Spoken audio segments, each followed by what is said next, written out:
Cukup kalau saya sebut berkenaan dengan seorang penulis barat, namanya Michael Hart.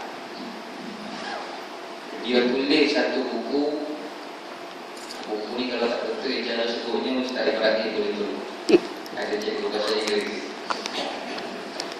100 ranking of the most influential. Betul tak? Betul. Aku makrai lagi. Tajwid tak betul. 100 ranking of the most influential persons in history. Itu tadi buku yang ditulis oleh Michael Hart, orang bukan Islam. Dia mengumpulkan 100 tokoh manusia yang paling berpengaruh dalam sejarah tamadun dunia. Dia memasukkan Nabi Muhammad SAW, salah seorang daripada jumlah yang 100 itu. Kemudian yang paling menakjubkan, Michael Hart ini dia letak Nabi Muhammad tokoh nombor 1. Nombor 1. Sehingga dikatakan buku tersebut mendapat kecaman daripada pihak gereja.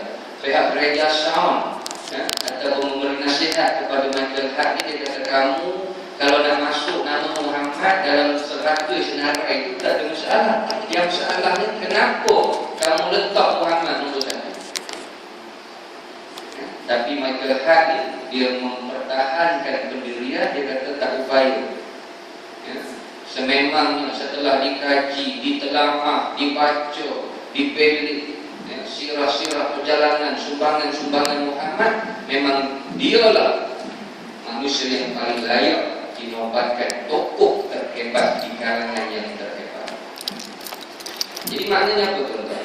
Itu orang kafir yang dia tidak mengaku pun Nabi Muhammad itu utusan Allah, yang tak beriman pun dengan perutusan Nabi. Maka bagaimana kita yang lahir-lahir, Masya Allah, bersama-sama kita kalimah syahadat asyhadu an la ilaha illallah wa asyhadu anna Muhammadar Rasulullah. Itu sebagai pembuka kelanggangan untuk sesi saya pada pagi. Baik, tuan-tuan, puan-puan, para hadirin yang dikasihi sekalian, yang saya nak kongsi pada pagi ini ialah sejauh mana kita benar-benar sayang dan cinta kepada Nabi SAW. Itu tajuk yang saya nak lontarkan. Sejauh mana kita ni betul-betul cinta dan sayang pada Nabi. Sebab apa tuan-tuan? Kalau sekadar mengungkapkan kalimah cinta, yang tu siapa-siapa pun boleh. Pengalaman saya masuk sekolah lah, anak-anak kita, pelajar-pelajar kita, bila musim maulud ni pergi ceramah, berkumpul dalam dewan, saya akan tanya soalan biasa. Pelajar-pelajar, korang sayang tak kat Nabi? Tanya soalan budak-budak. Satu dewan tu bergemus, sayang. Tanya pula, cinta tak kat Rasulullah? Cinta. Lepas tu saya tanya, subuh tadi semayang ke tidak? Tidak. Satu dewan je tidak. Nampak tak tuan-tuan? Baru sebut cinta, baru sebut sayang ke Nabi, tapi solat tak jaga, aurat tak ke mana, halal haram tak ambil peduli. Itu masalah kita hari ini. Maka sebab itu para ulama kata, cinta ni dia perlukan pembuktian. Pembuktian. Apa bukti kamu cinta? Buktikan. Kalau sekadar ucapan, itu namanya retorik. Lafaz dusta, kosong. Jadi pada pagi ini kita nak mengambil kesempatan untuk menyemak satu semak senarai. Adakah kita ini termasuk golongan umat Nabi yang benar-benar cinta dan sayang kepada Nabi SAW? Itu tadi. Jelas tuan-tuan? Boleh ya? Okey, baik. Saya masuk poin demi poin. Pertama sekali, kalau kita benar-benar cinta dan sayang kepada Nabi, apa yang perlu kita buat?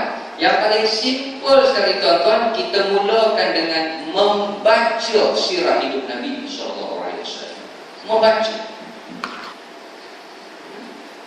Maknanya di rumah kita setiap keluarga sepatutnya mesti ada buku riwayat hidup Nabi, mesti nak ada.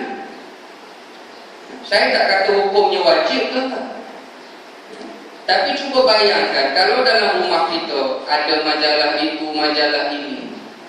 Anak-anak kita berbangga baca novel tebal-tebal, bangga. Yang minat joran, ada majalah joran tersusun itu dengan surat khabar tersusun. Kita baca buku tokoh-tokoh ekonomi, baca buku tokoh-tokoh politik, atlet sukan, artis. Tiba-tiba kisah kekasih Allah tak ada dalam simpanan koleksi kita. Masya Allah. Cuba kalau tuan-tuan yang masih belum ada buku riwayat hidup Nabi, tolong usahakan bagi datang. Apatah lagi Islam ni tuan-tuan, bermula wahyunya apa dia? Iqra bismi rabbikal ladzi baca. Tapi kalau ikut kajian tuan-tuan, kalau dalam konteks bangsa Melayu, orang Melayu antara bangsa yang paling malas membaca. Saya baca satu artikel, tak tahulah yang terkini berapa. 1 tahun kurang 2 ke 3 buah buku saja kita baca orang Melayu. Berbanding Eropah, berbanding dengan Jepun, Korea, setahun mencecah 40 buah buku ke atas mereka baca. Padahal tak turun pun surah Iqra kata orang. Ini masalah kita. Kalaulah kita buat 1 bulan beli 1 buku, buku-buku ilmiah yang sesuai dengan kita punya level lah, yang ringan-ringan.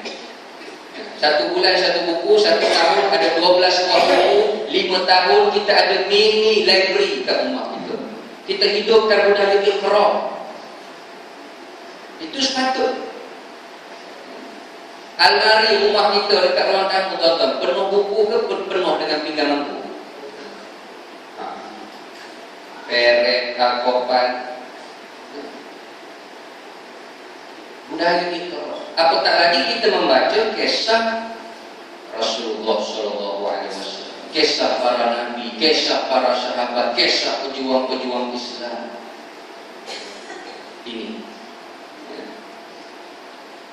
Okey, itu yang pertama.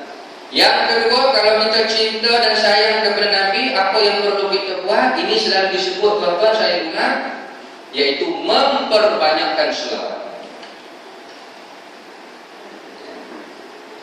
Tadi membaca sirah, yang ini memperbanyakkan selawat. Kalau nak sebut satu demi satu hadis berkenaan dengan kelebihan selawat ni tuan-tuan banyak. Saya nak baca satu je.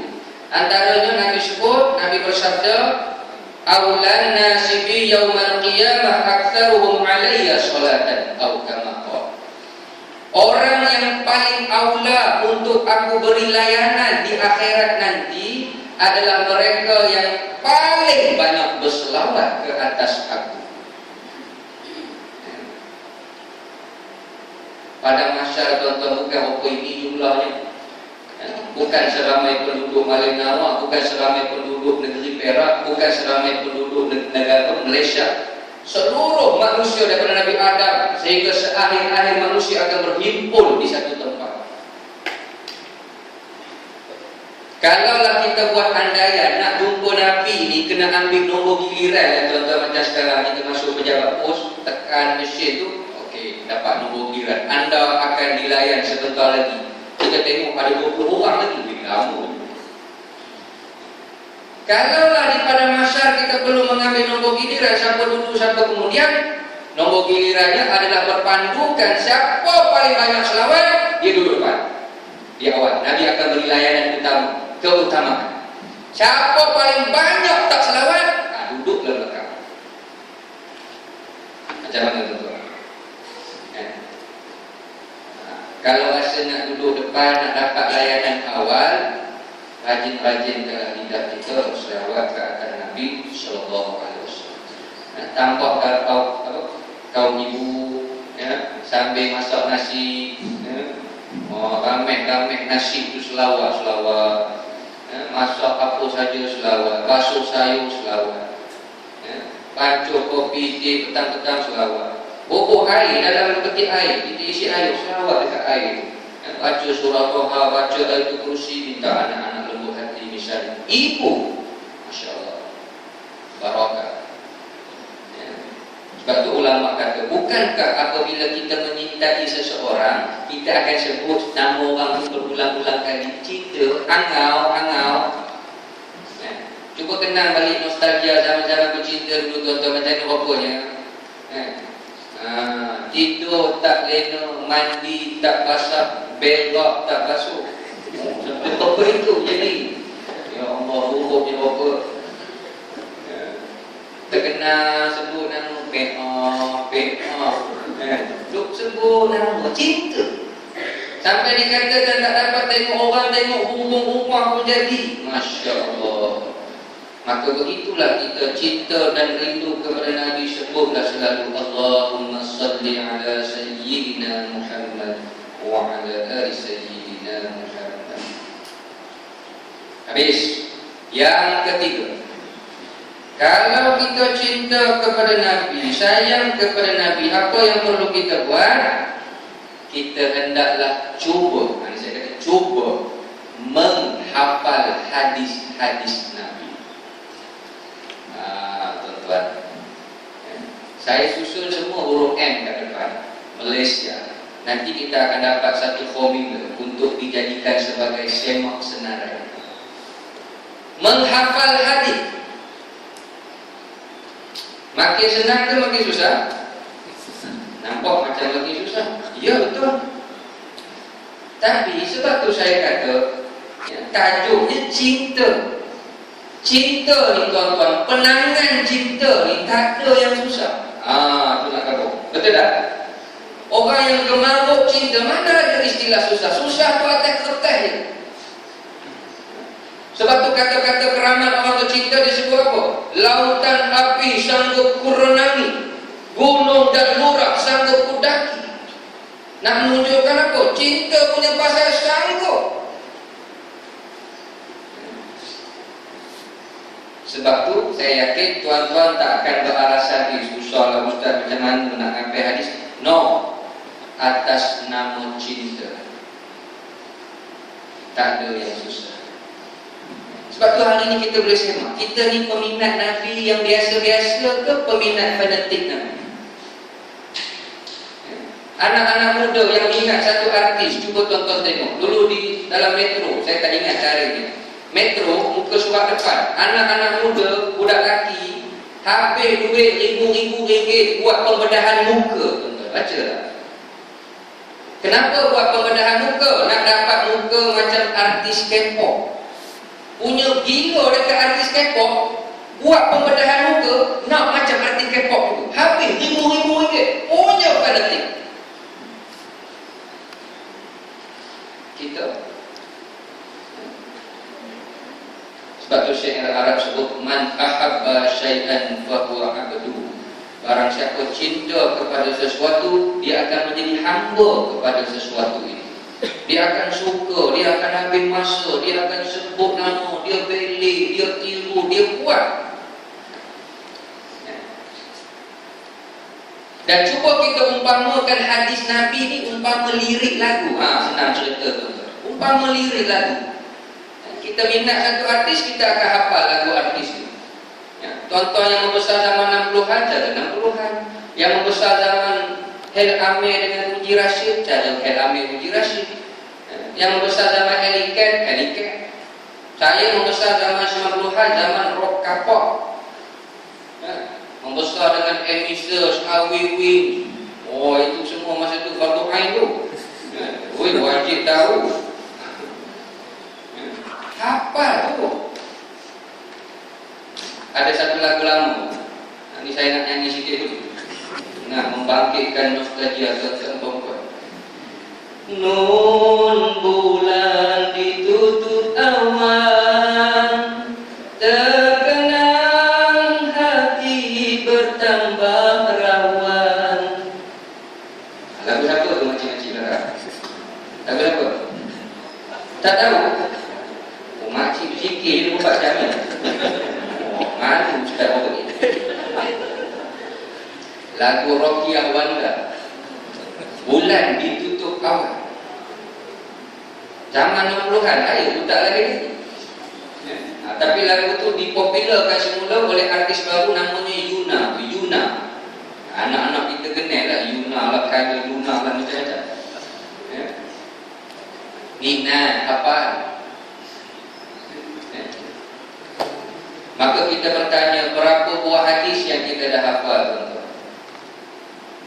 Man hafiza ala ummati 40 hadithan min amri diniha ba'athahu Allah yawmal qiyamah fi zumratil ulama wal fuqaha atau kama qala. Barang siapa kata Nabi di kalangan umatku menghafal sebanyak 40 buah hadis dan dia amal hadis tersebut, maka di akhirat nanti Allah akan kumpul dia bersama golongan ulama dan fuqaha.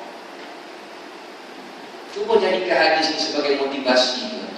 Kita bukan ulama, kita tak pernah berkesempatan mengaji pondok, tuan-tuan. Sekadar duduk jaga pondok harian ada lah. Zaman muda dulu gayuh di pondok telefon. Itulah 2 pondok yang kita ada. Kita bukan ulama, tapi bermodalkan 40 buah hadis, hafal, amal, Allah akan kumpulkan kita bersama golongan VIP di sisi Allah Subhanahu wa taala. Tak teringin ke tuan-tuan? Ini projek-projek mega akhirat. Kena berebut. Projek dunia berebut, bergaduh, bersantau, berbunuh-bunuh manusia nak dapat projek dunia. Nabi tawarkan projek akhirat, buat tak indah lagi. Berapa lama sangat kita nak duduk di dunia ni, tuan-tuan? Hanya menunggu hari je kita. Buatlah persiapan yang terbaik. Kalaulah 1 tahun kita hafal 2 hadis, habis ringan lah ni, tuan-tuan. Faham kita ni sibuk. 1 tahun 2 hadis, katakan 6 bulan pertama 1 hadis, 6 bulan kedua 1 hadis. Panjang umur 10 tahun berapa hadis? 20 hadis. 20 tahun panjang umur, adalah pertambahan. Kami bukan nak ceramah, Ustaz, nak hafal-hafal hadis. Bukan untuk model ceramah, bukan sebab nak tazkirah, sebab kita cinta pada Nabi. Nak ambil mana hadis-hadis Ustaz? Yang kita mengaji itulah hadis 40 ada. Riyadhus Shalihin, Mustikah hadis, sambil-sambil mengaji di majlis surah Al-Talaqi, apa sikit-sikit.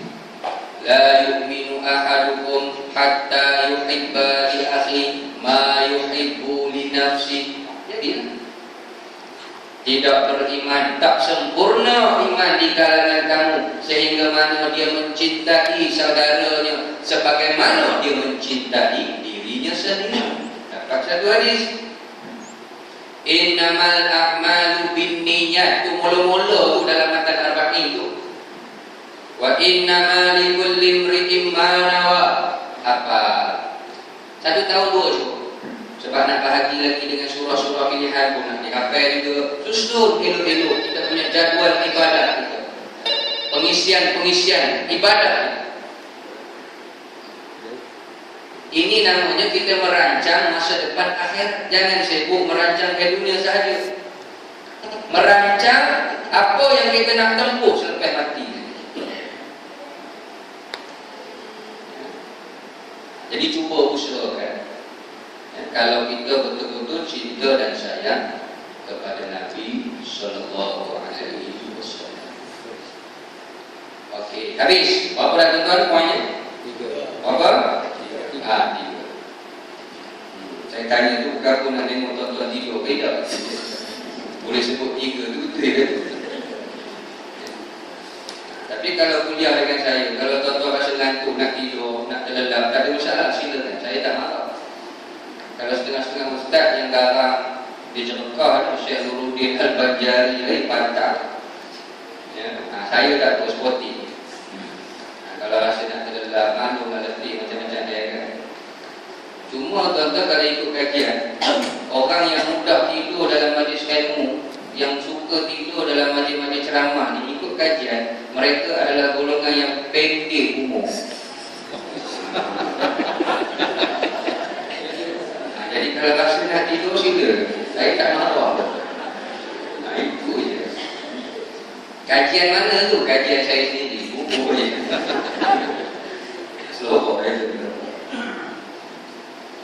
Baik.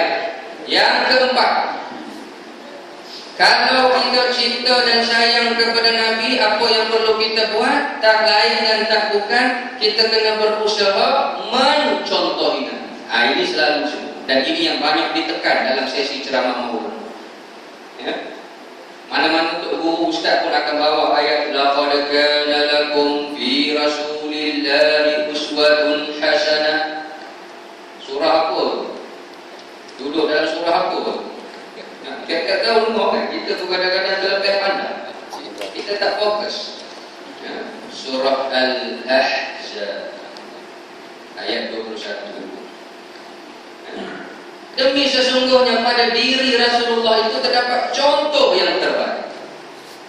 Dan bila sebut contoh ni tuan-tuan, kita bukan sekadar mencontohi Nabi dalam bab ibadat je, bukan. Kadang-kadang masyarakat kita memandang Nabi ni macam lekeh sangat. Nabi hanya memperjuangkan jubah, serban, janggut. Nabi ni hanya jadi imam sembahyang. Takat tu je yang nak kena contoh. Nak pergi haji umrah, cari Nabi. Nak puasa, cari Nabi. Waktu nak berekonomi, nak beribad, nak bersukan, nak berpolitik, cari siapa? Siapa yang kita contoh? Ini masyarakat kita hari ini, tuan-tuan. Sedangkan Allah datangkan Nabi sebagai contoh, idola, ikutan dalam segenap bidang. Ulama sebut apa, tuan-tuan? Kalau kamu seorang pemuda, siapa kamu nak contoh? Nabi lah orangnya. Kalau kamu seorang suami, seorang kaya, siapa nak contoh? Nabi lah orangnya. Kalau kamu seorang jiran, siapa kamu nak contoh? Nabi lah orangnya. Kalau kamu seorang ketua kampung, siapa kamu nak contoh? Nabi lah orangnya. Kalau kamu seorang peniaga, nak contoh siapa? Kita punya idola. Nabi juga orangnya. Nabi peniaga hebat. Kalau tidak, takkan Siti Khadijah boleh tertarik dengan Nabi. Bahkan Nabi, tuan-tuan, sampai peringkat adalah seorang tokoh pemikir ekonomi. Pernah terbayang tak? Buktinya ketika Nabi berhijrah ke Madinah, ekonomi masa itu siapa pegang di Madinah? Yahudi. Kita tahu sejarahnya. Apa yang Nabi buat? Nabi berfikir bersama-sama jentera para sahabat merancang strategi, plan itu, plan ini, blueprint lah apa macam-macam. Akhirnya dalam beberapa tahun ekonomi beralih tangan, jatuh untuk umat Islam. Maknanya Nabi tokoh pemikir ekonomi. Tapi berapa ramai hari ini tokoh-tokoh pemikir ekonomi Islam yang menjadikan Nabi sebagai idolanya, rujukannya. Atau kita terpesona dengan Barat, pandang ke timur, sehingga tak pandang pun ke Nabi, tak pandang pun para sahabat yang sebaik-baik kurun dalam sejarah dunia. Nampak tak? Panglima-panglima perang, tentera-tentera, nak contoh siapa? Nabi. Guru-guru, para pendidik, siapa contohnya? Nabi. Nabi sebaik-baik murabbi. Sampailah kemuncak nak menjadi pemimpin, siapa contohnya? Nabi sallallahu alaihi wasallam. Abu Dzar Al-Ghifari. Pernah orang tanya dia, wahai Abu Dzar, boleh tak kamu gambarkan bentuk corak kepimpinan Nabi Muhammad sallallahu alaihi wasallam? Nabi waktu memimpin macam mana akhlak sifat? Orang tanya Abu Dzar. Abu Dzar kata apa? Kamu nak tahu? Nabi Muhammad ketika memimpin, dia akan pastikan dirinya orang yang pertama lapar sebelum rakyatnya lapar. Dan Nabi akan pastikan dia orang terakhir kenyang setelah rakyatnya kenyang. Boleh faham ayat itu? Saya ulang balik. Nak jadi pemimpin, kalau rasa nak ikut Nabi, nak bersama-sama Nabi di akhirat, Nabi ni macam mana? Dia orang pertama lapar, susah sebelum rakyatnya susah. Dan Nabi akan pastikan dirinya orang terakhir senang, kenyang setelah rakyatnya kenyang. Kalau apa itulah tuan-tuan, saya sendiri angkat tangan. Oh, tak mampu nak jadi pemimpin.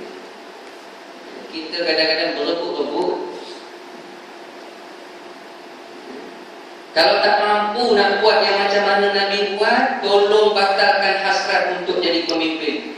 Kalau jadi juga, risikonya kena tanggung di akhirat. Pernah satu perempuan, satu orang makcik lah, dia bawa beberapa biji buah taman nak jamu Nabi, buat kenduri. Bawa ke Nabi, ya Rasulullah, sudilah kiranya engkau menerima, ya, aku nak jamu engkau makan. Nabi pun ambil sebiji makan, ambil 2 biji makan, ambil 3 biji makan. Sahabat-sahabat ada sekeliling. Sahabat nunggu je bila Nabi nak lagu. Biasa Nabi takkan makan seorang-seorang, Nabi akan makan berjemaah. Itu memang sifat Nabi. Tapi kali ini sahabat tengok 4 biji seorang, 5 biji seorang. Dia dah lirik. Buat kata cerita Perawi, ada tak di Perawi. Tengok je. Sampai habis Nabi makan 20 sampai habis. Makcik itu pun berlalu pergi. Sahabat-sahabat tak boleh tahan. Pendam geram tak jadi, balik tidur tenang-tenang. Tanya, ya Rasulullah, boleh tak tanya sedikit? Kenapa makan buah kurma tadi ni? Biasanya engkau menjemput kami, pelawar kami makan berjemaah, tapi kali ni berlain, engkau makan seorang. Sebab apa ya Rasulullah? Agak-agak sebab apa tu? Nabi kata, wahai sahabatku yang mulia, buah kurma yang dijamu kepada aku itu buah yang tak masak lagi, putih lagi, kelak ya Rabbi, kelak sekelak-kelaknya. Maka biarlah aku makan yang kelak. Aku tak nak benarkan umatku makan yang sebegitu. Umatku, carilah buah kurma yang lazat-lazat. Masya Allah. Bukan sebab Nabi tamak, bukan sebab Nabi tak nak berjemaah. Kelak. Yang kelak ni biar aku makan.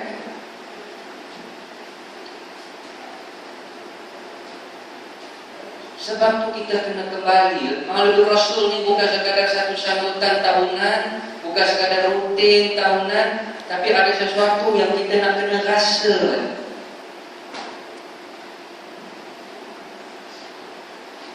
Apabila kita membicarakan soal mencontohi hidup Nabi Sallallahu Alaihi Wasallam, atau dalam bahasa lainnya boleh juga kita sebut mengamalkan sunnah hidup Nabi. Itu.